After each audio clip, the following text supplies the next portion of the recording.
This talk is brought to you by the Bamberg Mathematical Consciousness Science Initiative. Thank you very much for inviting me, and thank you also for being here. So I chose a bit of a provocative title, but it's also representative. What I hope to do today is to give you an overview of how integrated information theory, IIT, addresses contents of experience. And we don't present that exclusively so much. So most of the time you hear about how to calculate phi, the integrated information of a system, how to identify systems, determine whether something is conscious or not.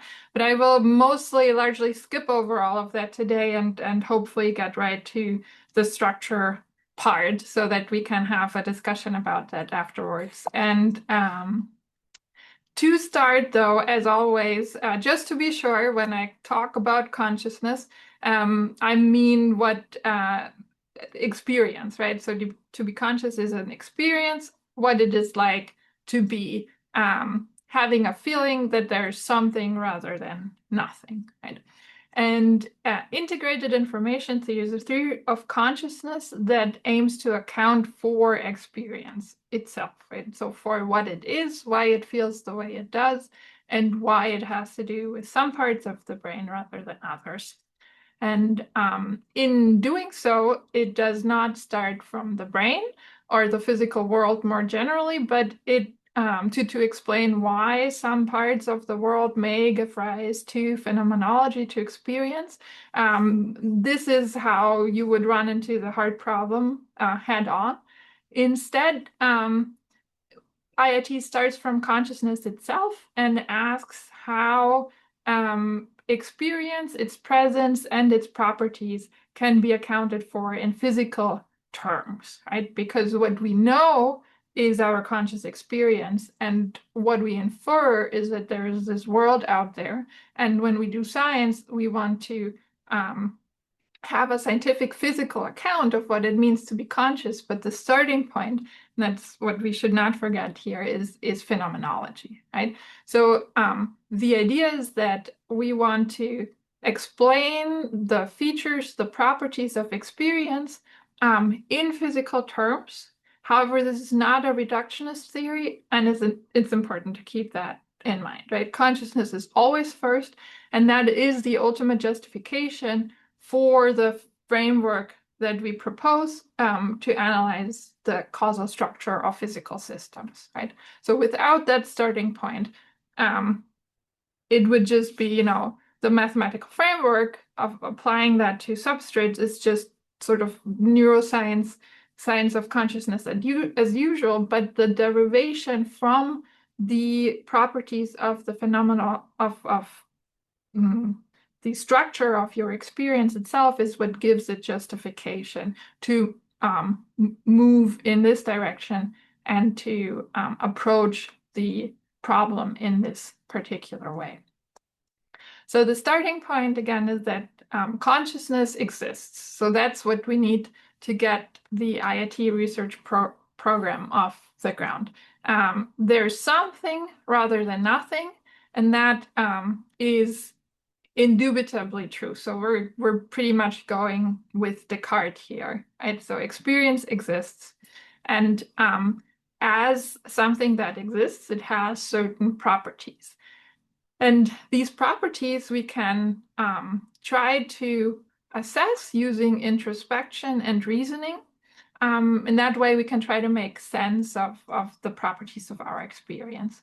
Some of these properties are what we call essential properties, and those are the defining features, or the defining properties. Those are supposed to be true of all experiences, and they're pretty basic properties, so it's not something complicated, right? Basically, the idea is that if something lacks any of these properties, it would not be a conscious experience. Other properties depend on the kinds of experiences that we have, right? So they're not always there, and we call them accidental properties. And these are the contents of the experience, very much. So, so the research program that IIT proposes is to characterize phenomenal structure then formulate the properties that we identified in physical and per IIT, that means causal terms, and then to establish an identity between the phenomenal structure and the causal structure of the substrate of consciousness. And then, so when we've done that for the essential properties, we can do the same cycle again for more concrete accidental properties, the contents of the experience. They also can be introspected upon. They can be characterized in terms of their phenomenal structure, and we can try to formulate the properties of the contents also in terms of the causal structure of parts of the substrate in this case, right? And also establish an identity there. And both of these circles lead to predictions that can be tested, validated empirically in humans, and the results of those tests and also the knowledge that we have about the brain and its structure can also inform, help us to identify or match up the structure, the physical structure with the causal structure, hence this dotted arrow here. So this is not just unidirectional, we're doing science after all. And then once we're reasonably certain about at least certain aspects of the theory, right, we can take this and apply it to other substrates. So systems that aren't just adult human beings, extrapolate beyond humans and test whether other systems have experiences in the first place, and then in terms of contents also whether they have similar experiences or in which way these experiences might differ from ours. Now, I like to emphasize that this last step is not predictions, right? So this is why I use the term extrapolate. We're not doing testing of the theory in systems that are very different from us. The testing always happens pretty much in humans or closely related physical systems. All right, so we start by identifying the essential properties. And as I already said, I want to go over this pretty quickly because we just have 45 minutes. So an experience is intrinsic, it is informative or specific, it's integrated, it has borders, that's what the exclusion postulate says, and it is structured. And these properties of the experience are translated into physical properties of the substrate of the experience. So let's take the brain. It's composed of units that are interacting with each other causally that we can manipulate and observe. That is what it means to be a physical system, a physical object. And then we're looking at the intrinsic, so causal relations within the substrate, not with respect to the outside environment.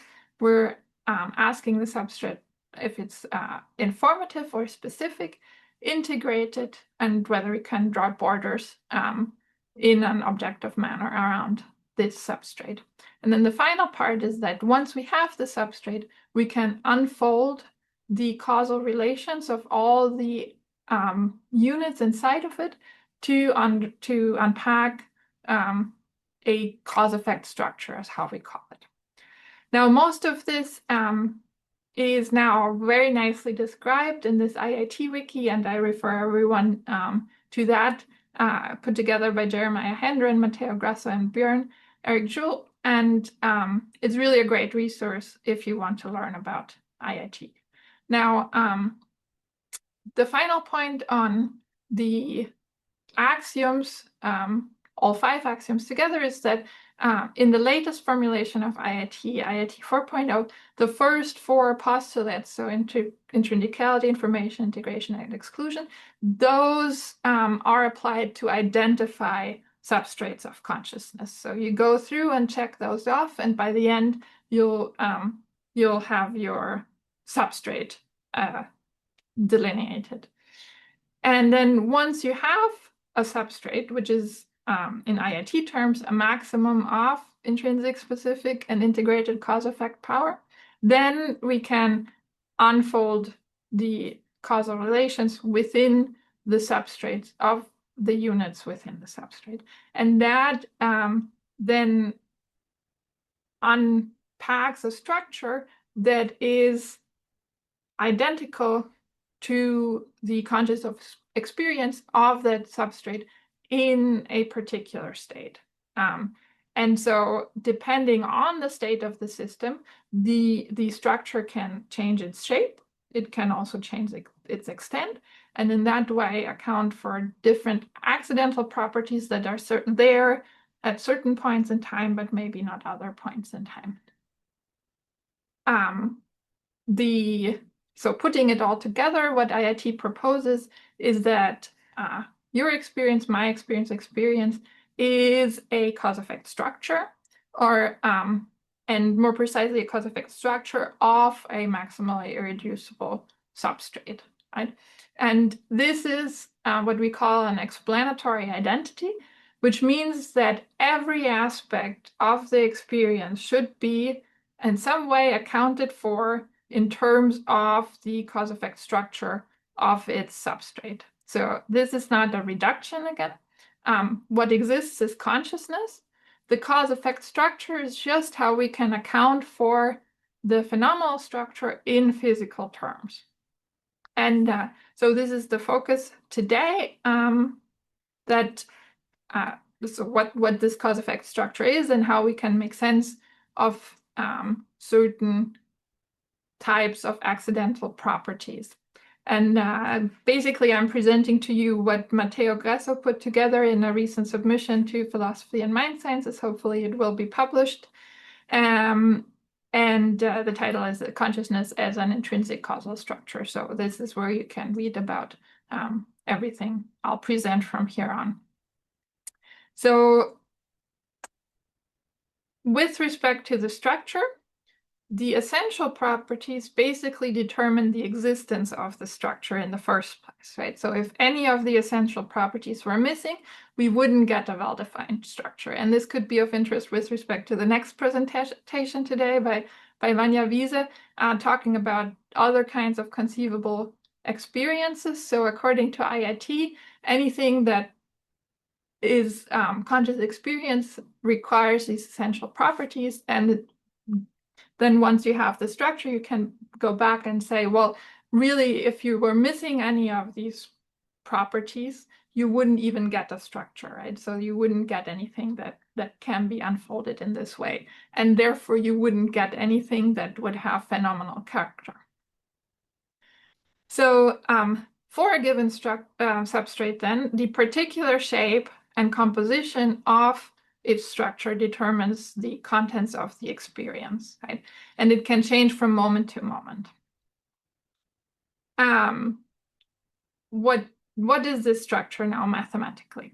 The translation of the axioms into the postulates, they correspond to a translation of phenomenal existence into physical existence. And in IIT, physical existence is taken to mean having cause-effect power. So we have a system. So in a sense, the universe is a blanket of interacting causal units that constrain each other and are constrained by other units. So to exist, something must take and make a difference.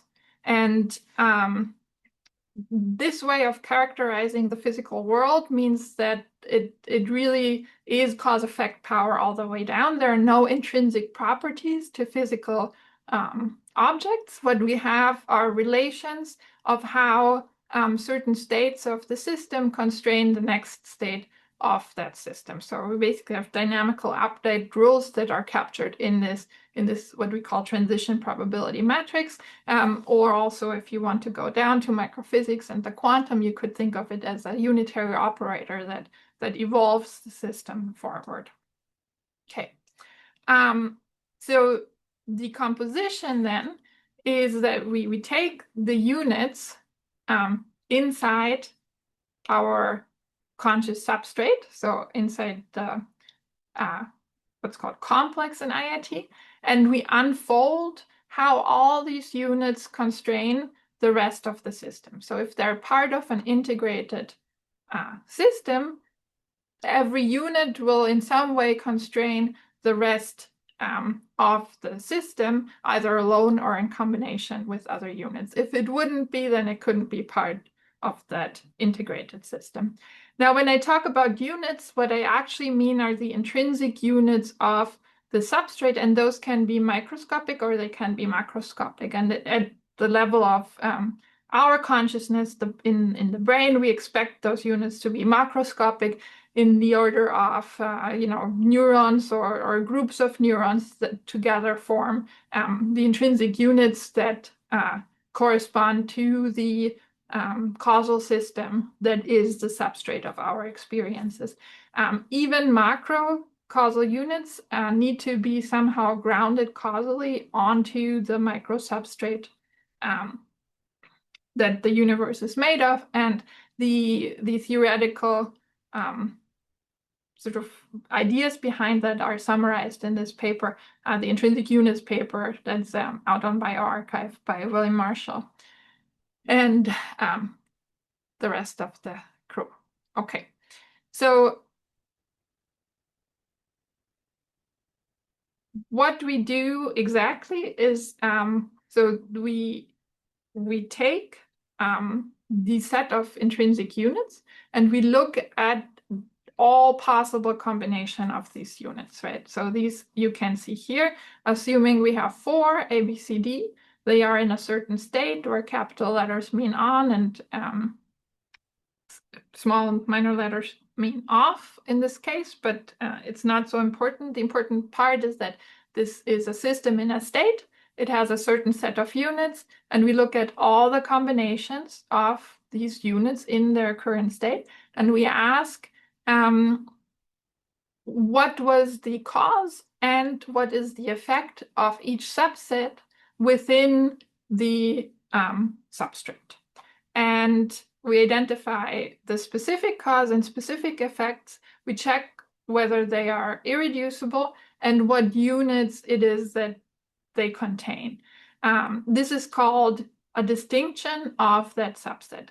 So for example, in this particular system, we could look at units C and D and ask whether they have a joint cause and a joint effect in the system that is irreducible to what C and D are doing by themselves. And if there is, in this case here, there is such an irreducible cause and effect, we find that there is a cause of the two together in unit A, and there is an effect that these units have together on the nodes A and D. And so all these distinctions that are irreducible, so you can also see that there's not a distinction for every possible subset, because not every subset will have an irreducible distinction. But for those that exist, they form the anchor points of the cause-effect structure of the system. And then sort of the scaffolding, what determines the shape and the properties of the structure, are what's called the relations between these distinctions. And these relations are basically the ways in which the causes and the effects of these distinctions overlap with each other. So, for example, C has an effect on node D, but also C and D together have an effect on A and D. So there's an overlap here that means that these two distinctions are related in their effect. Not all distinctions are related, right? So here A has an effect on C, D has an effect on B. These two distinctions are not related. And by identifying which distinctions are related and in which way are they related, we can arrive at this particular structure that can be meaningful, or that is supposed to be meaningful and give rise to the experience of the system in this state. So what that means is that all meaning, all quality of the experience according to IIT is structural. Now, what we really want to do is explain certain contents, right? And part of being scientific and making predictions is that we can ask why specific regions and patterns contribute to experiences of our brain in our case, but in general contribute to experience as they do.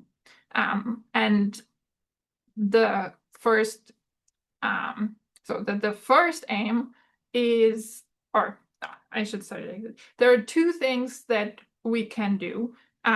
We can either start with the experience itself and then use introspection and reasoning to identify which properties of specific experiences, what properties the experience of a particular content has and how it is structured. So let's start with the first one here is extendedness. So spatial extendedness, having a feeling that we're experience some sort of space, for example, visual space or spaces in other modalities, right? So what kind of phenomenal structure is corresponds to this feeling of spatial extendedness?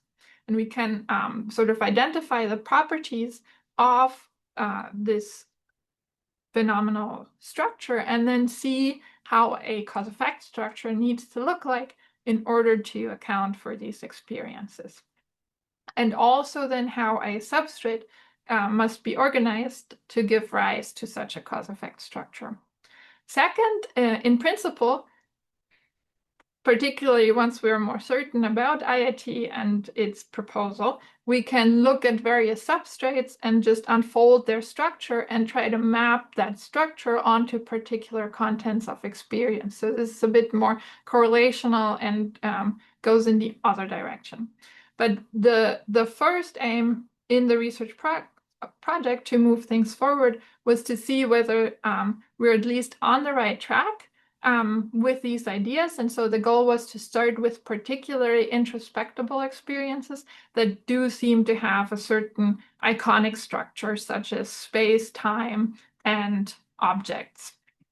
And what is published already is the account of spatial extendedness that was done by Andrew Hahn and Julia Tononi in 2019. And now recently we also have a paper on time, on the experience of temporal flow that was put together by Renzo Comolatti, Matteo, and Giulio. All right, so the feeling of spatial extendedness is really pervasive to our experience, right? Our body feels extended, the space around us feels extended, visual space feels extended, and we want to find an explanation for what could account for this kind of experience. So again, the way we address this using the sort of the ideas of IIT is that we try to introspect and characterize the phenomenal structure of space. We're asking, why does spatial extendedness feel the way it does? Then we try to capture this in terms of the cause-effect structure and identify the substrate of the experience, and then we can see whether we really have established an identity or whether we're still missing something, and there can be a back and forth, and we can reiterate that for various experiences. Now space, okay? Let's look at this black screen here. I hope that you all experience a black extended field. And the question now is, what structure is there to find, right? So at first glance, you might say maybe there is no structure. But what's critical to realize is that because you can look around and make sense of this as an extended space, there has to be a structure of a certain type. And to make that a bit more apparent, specifically, so because this is a spatial extent, we can identify spots all over the place, right? You can attend to various parts of this extended space.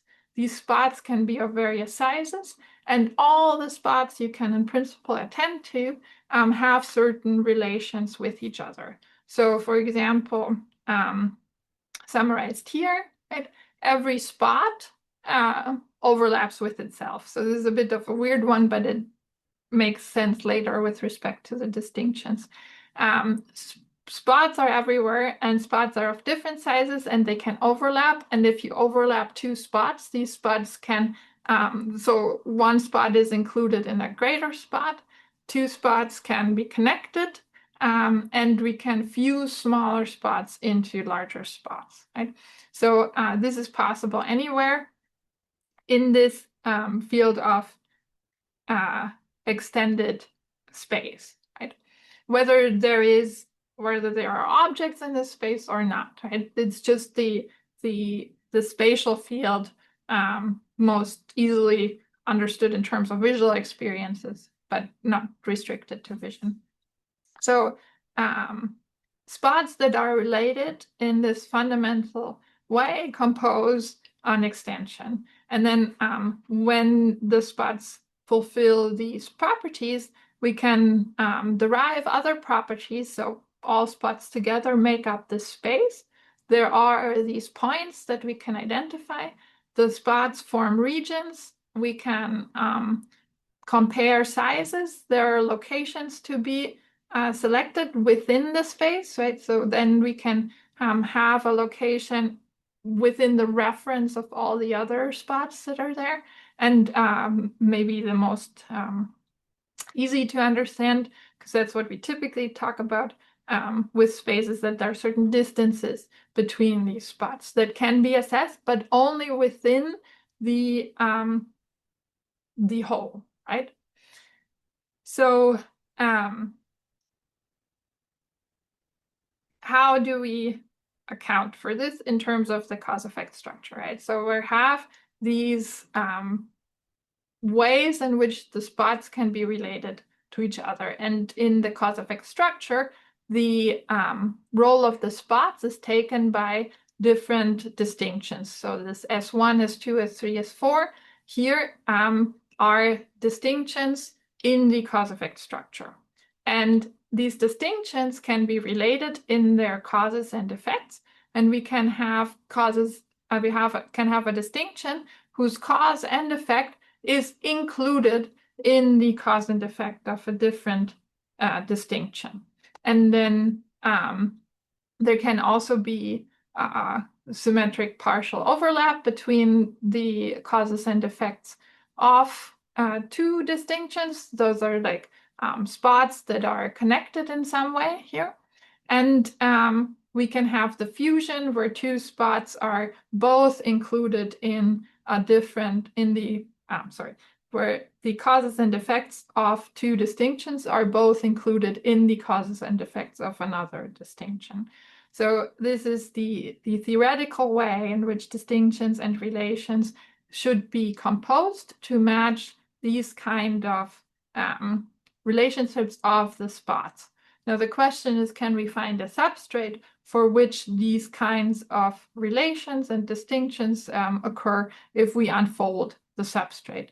And what Andrew and Tononi Giulio showed in the 2019 paper is that if we take a grid-like topographical substrate, maybe just this 1D grid, but it also works the same way for 2D, we automatically almost get this type of structure. So if the connectivity is fairly symmetrical in a lateral way, and we have this topological structure, and we have the units constraining themselves too, then the type of unfolded cause-effect structure will fulfill this kinds of inclusion, fusion, connection relationships, right? So here you could see, for example, that this node D here has a cause and an effect in its neighbors. DE is a larger spot that includes D and includes the causes and effects of D. CD is another larger spot that includes the causes and effects of D, and then these have this partial overlap relation, and both CD and DE can then also be put together again into a larger spot, sort of a larger distinction that has these, or there is a distinction that has CD and DE in its causes and effects together, right?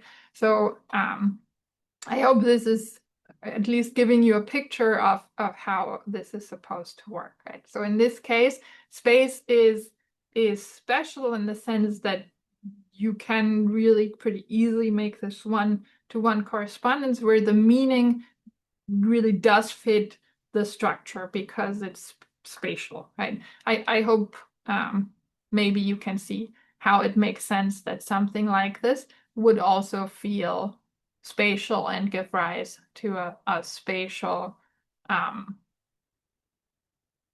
description. So I don't want to say experience, but I mean also in physical terms, it gives rise to something that counts as like a space of relationships. Okay. Now, what do we do with that? The result produces pretty strong prediction about the physical substrate that underlies the experience of spatial extendedness. So whether it's visual or body space or auditory space, for any experience that comes with a feeling of extendedness, we should be able to identify grid-like, topographically organized parts of the substrate that are sort of the neural correlates of this experience, right? And so these are scientific predictions, and notably these predictions do not rely on report, right, and the associated complications. So they're strong predictions that can be tested just by looking at the substrates and identifying their causal functional architectures. Now, let's look briefly at the experience of temporal flow. As another example, imagine that you hear a melody, for example, right? So this is here up in the corner, you hear some notes, tones, and in order for this for having an experience of melody in the first place, you have to experience the tones in a certain order, where the earlier tones seem to be kind of flowing away from the moment that you experience as now. But also in order for you to experience a distance between tones, right? These two notes need to be separated by an interval. And so in order to experience an interval, you have to experience moments in between the two notes, right? And these moments have certain durations, maybe, which implies that moments can be composed of shorter moments, and we can introspect a bit into how that looks like, right? So in many ways, this structure of moments resembles that of space, right? So you have these moments that can be included in other moments. Moments can fuse with other moments into larger moments. The main difference is that where space is symmetric, or in terms of the causes and effects, time seems to be directed, right? And to sort of long story cut short, the substrate of such a directed experience that nevertheless allows for something like inclusion and fusion corresponds to a directed grid, where one direction is just stronger than the other direction.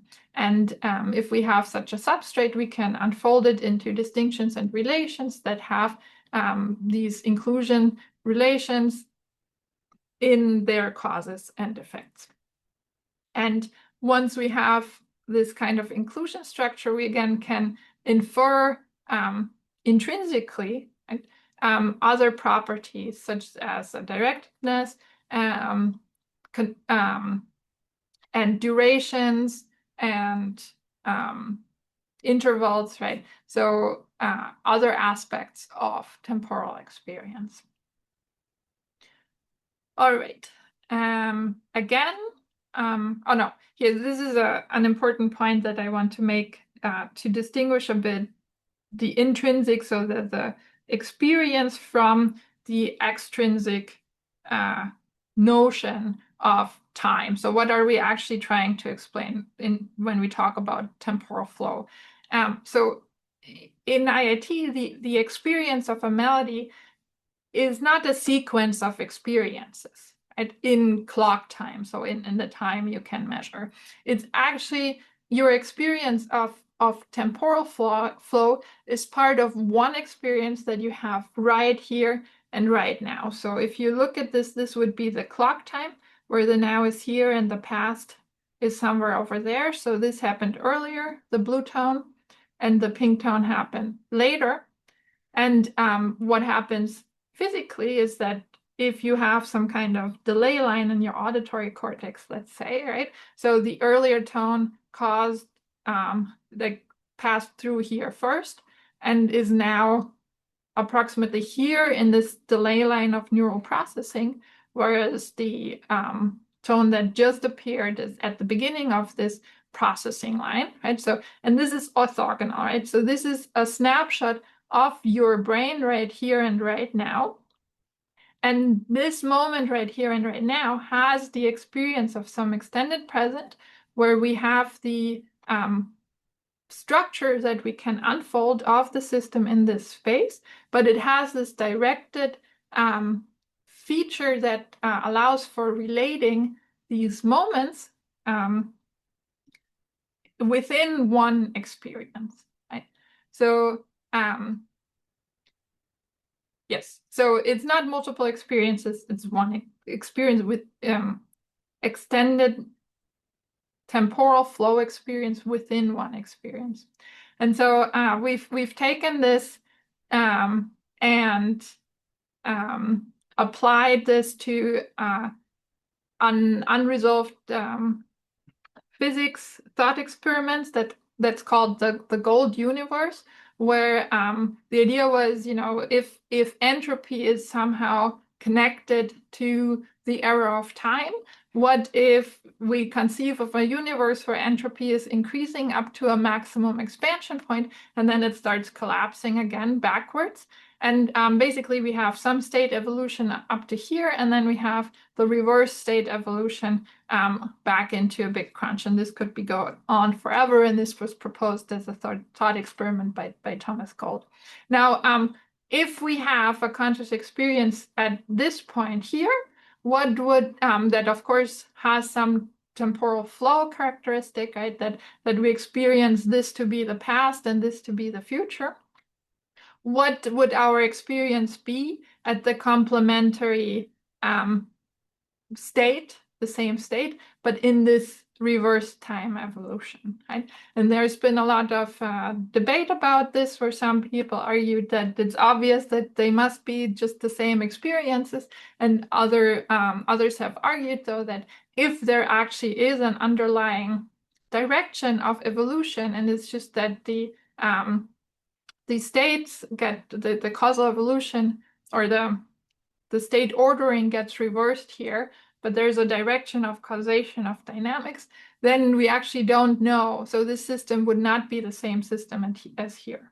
And we have applied this to the temporal flow substrate and showed that, yes, if there is an underlying direction to causation, then IIT would agree with the latter camp, where you do not have the same experience in the reversed camp. So hopefully, if you're interested in that kind of stuff, eventually this paper might come out.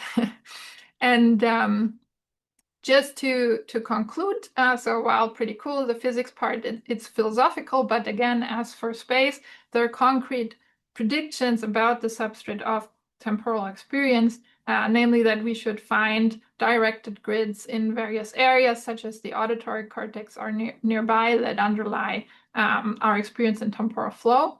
The same should hold for motion in the visual domain, and local changes in connectivity with directed grids could explain the slowing or the quickening of experience time caused by strong emotions, meditation, or drugs, right? And pretty strong prediction is that the duration of the extended present actually corresponds to the sort of the length of this directed grid, right? Because once the information is no longer represented here, it can't be part of the experience anymore.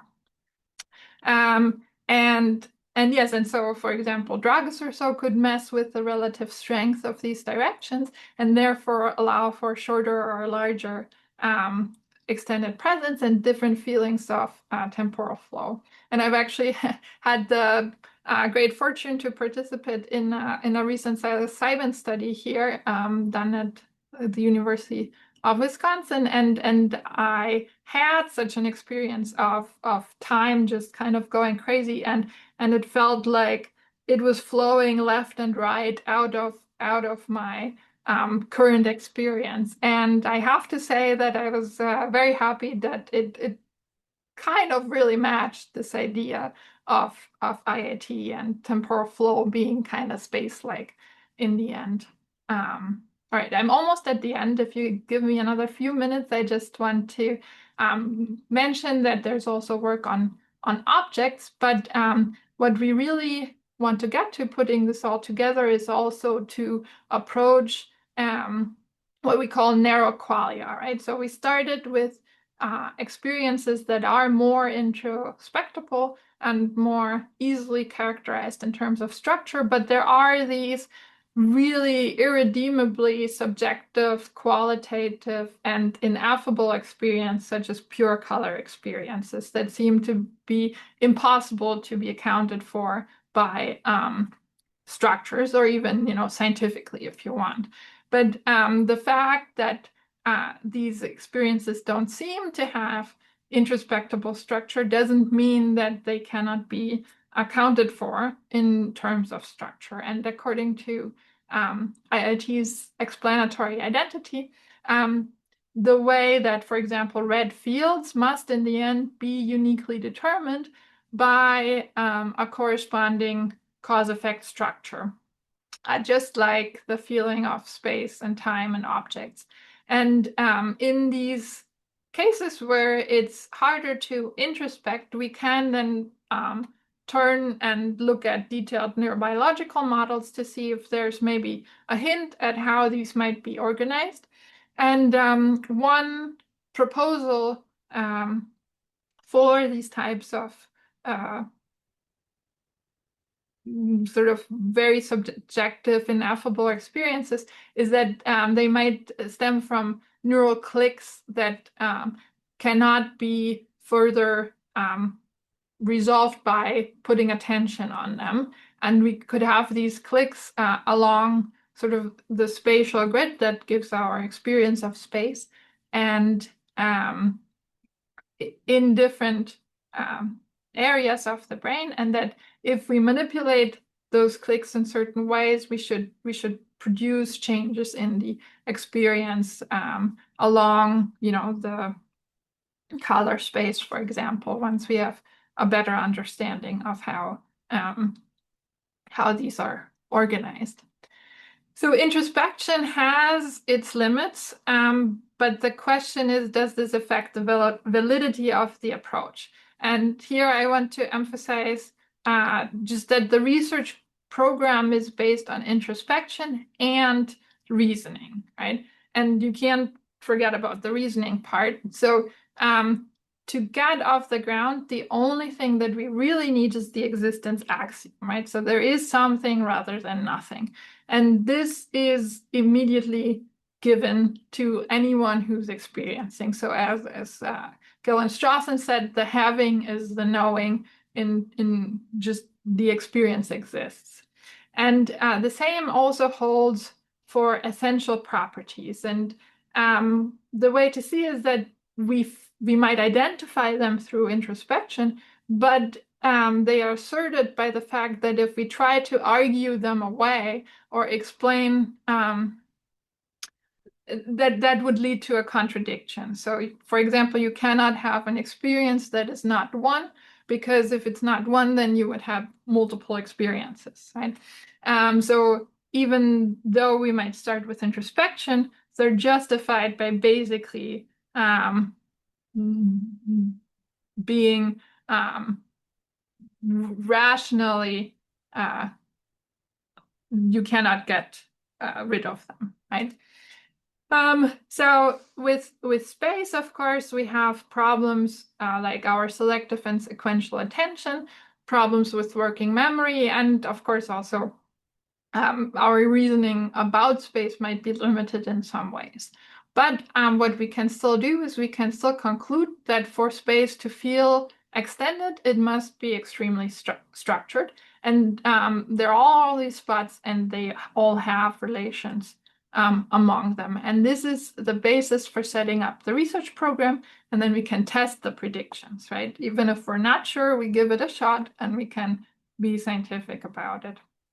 And then from there, if it works for space, time, and objects, then we can reverse the directions and account for experiences that seem impenetrable to introspection through knowledge about the connectivity, physiology of specific regions, and so on, and use those to extrapolate to other systems.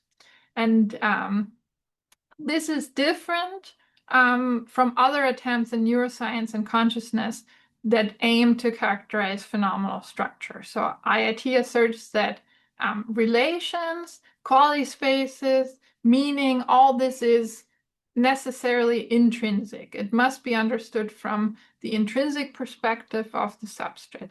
And in contrast, anything that relates experiences with an external reference frame is necessarily extrinsic here, right? So take these pixels, we can look at them and point to relations between them, both in spatial space and in color space. But if there are no connections between sort of the pixels that make them causally connected, there is no intrinsic experience of any of these relations. So what IIT is saying is to unfold the intrinsic causal structure of the experience. And external reference frames may still capture how the various experiential contexts are similar and dissimilar, but this does not provide the quality, right? So such an extrinsic qualia space will not be an explanation for why the experience feels the way it feels. The contents have meaning because of the way that they're composed, because of the structure that they are, not because they differ in some ways from other structures. So it's important how they're built, not the dissimilarity and similarity, right? Yet, of course, those are connected, and in that sense, you know, we can have interesting observations by doing this kind of similarity and dissimilarity analysis. Very last slide.